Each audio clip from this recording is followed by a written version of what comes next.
మనమందరం ఒక్క క్షణం ఆలోచిద్దాం. ఈరోజు మన చుట్టూ ఉన్న ప్రపంచం అంటే పుస్తకాలు, వార్తలు, ఇంటర్నెట్ ఇవేమీ లేని ఒక ప్రపంచాన్ని ఊహించుకోండి. అస్సలు ఏమీ లేని ప్రపంచం. అవును. మీకేదైనా తెలుసుకోవాలంటే ఏం చేస్తారు? బహుశా ఎవరినైనా అడగాలి. వాళ్లకు తెలిస్తే చెప్తారు, లేదంటే అంతే సంగతి. సరిగ్గా ఆలోచనలు పుడతాయి.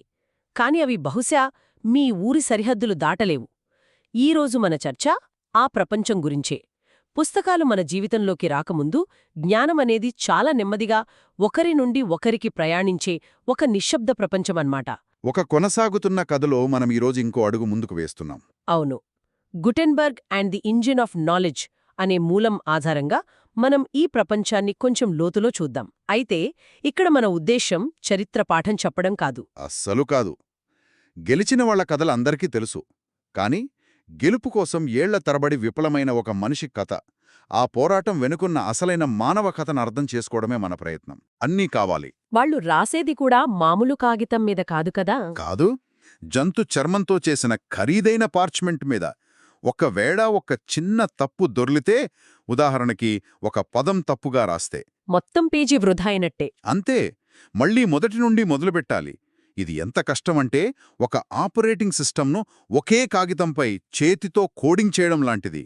ఒక్క కామా తప్పు పెట్టినా మొత్తం ప్రోగ్రాం క్రాష్ అయినట్టే. దానివల్ల పుస్తకాలు చాలా అరుదుగా ఉండేవి అన్నమాట.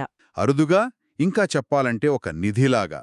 అందుకే వాటిని గొలుసులతో కట్టి లైబ్రరీల్లో తాళాలు వేసి భద్రపరిచేవారు. అంటే అవి కేవలం కొంతమందికే అందుబాటులో ఉండేవి. అవును, కేవలం మతాధికారులు, రాజులు, అత్యంత ధనవంతులైన పండితులకు మాత్రమే. మరి సామాన్య ప్రజల సంగతి?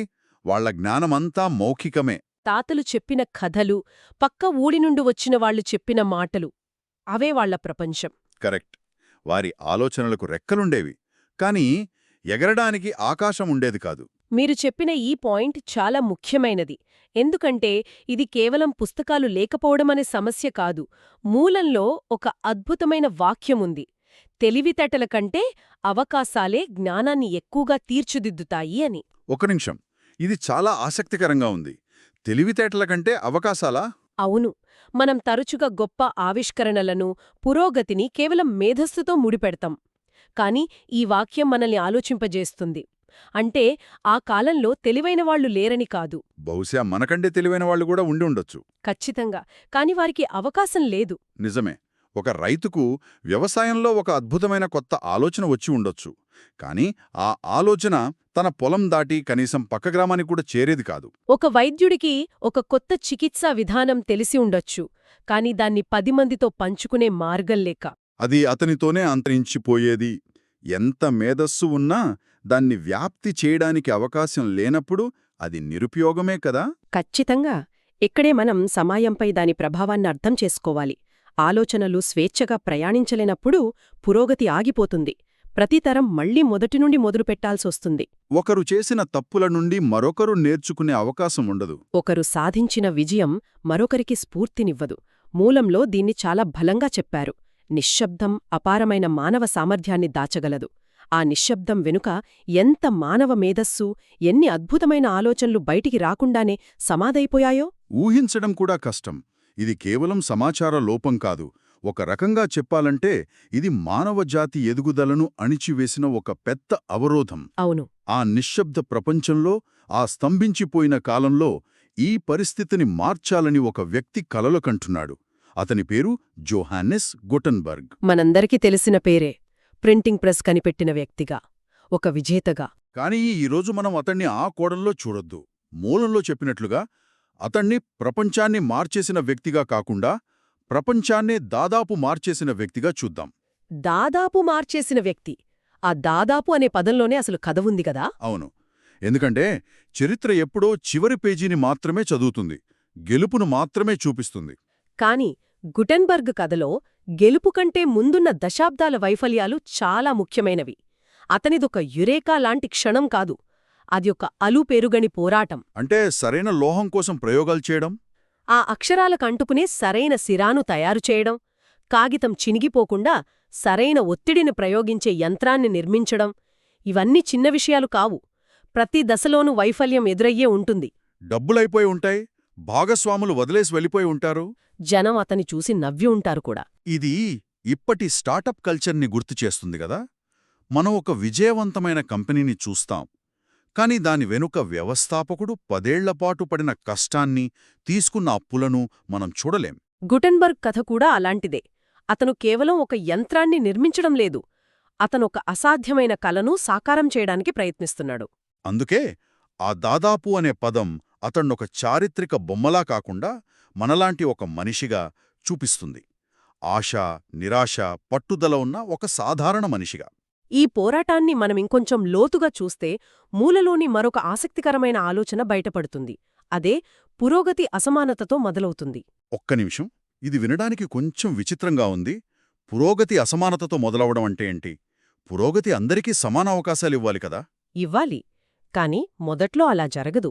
ఏ కొత్త టెక్నాలజీ అయినా చరిత్రలో మొదట అందరికీ అందుబాటులోకి రాదు. ఉదాహరణకి మొదటి కంప్యూటర్లు తీసుకోండి.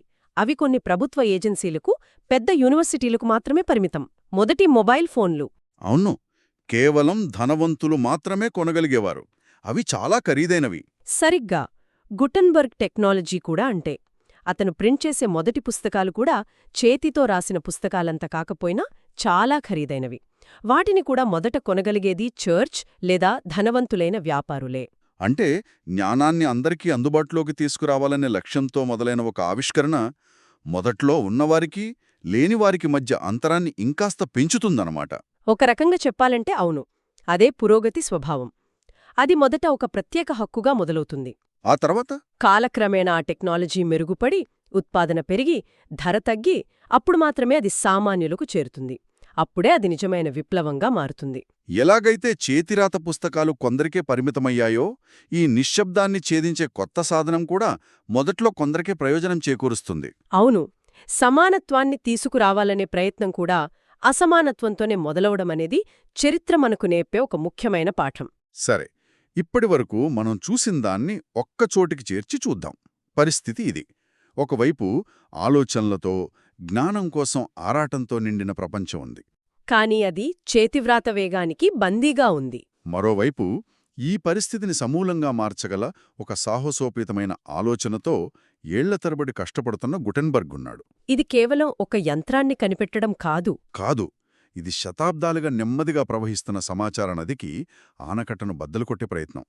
ఇందులో అపారమైన మానవ సామర్థ్యం దాగి ఉంది.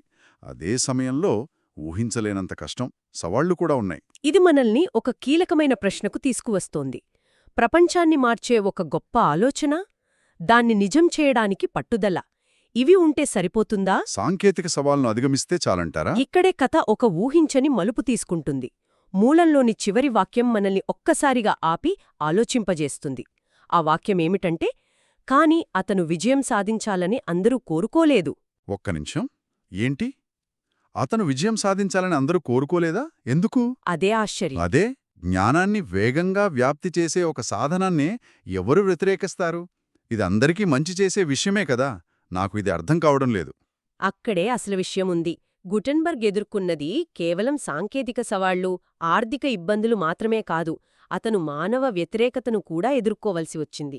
మానవ వ్యతిరేకతనా? అవును, ఆలోచించండి. ఆ కాలంలో సమాచారం ఎవరి నియంత్రణలో ఉంది? చర్చ్, పాలకులు, ఉన్నత వర్గాల చేతుల్లో. సరిగ్గా.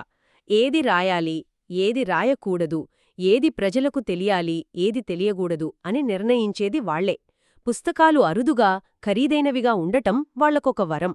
దానివల్ల జ్ఞానంపై, తద్వారా ప్రజలపై వాళ్లకు పూర్తి నియంత్రణ ఉండేది. ఓ, ఇప్పుడు నాకర్థమవుతోంది. ఏంటని? గుటెన్బర్గ్ యంత్రం విజయవంతమైతే ఎవరైనా, ఎక్కడైనా, ఏ పుస్తకాన్నైనా ముద్రించవచ్చు. అంటే సమాచారంపై ఉన్నవారి గుత్తాధిపత్యం పోతుంది. వారి నియంత్రణ బలహీనపడుతుంది. ఇది కేవలం ఒక కొత్త యంత్రం కాదు, ఇది అప్పటి అధికార వ్యవస్థకు ఒక పెద్ద ముప్పు. ఖచ్చితంగా. అతని ప్రయత్నాన్ని ఆపాలని ఎవరు కోరుకున్నారు? ఎందుకు వారతను విఫలం కావాలని బలంగా ఆశించారు? ఇది కథలో కేవలం ఒక సాంకేతిక పోరాటాన్ని కాకుండా ఒక కొత్త, ప్రమాదకరమైన కోణాన్ని పరిచయం చేస్తుంది.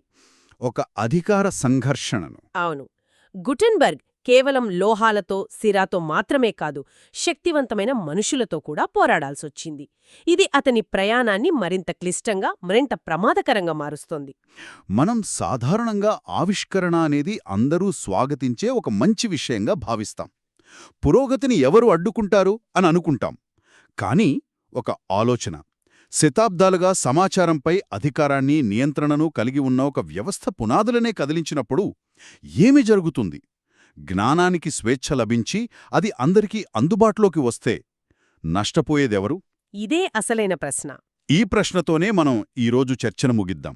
ఎందుకంటే గుటెన్బర్గ్ కథలో సమాధానం వెతకాల్సింది ఈ ప్రశ్నకు కూడా.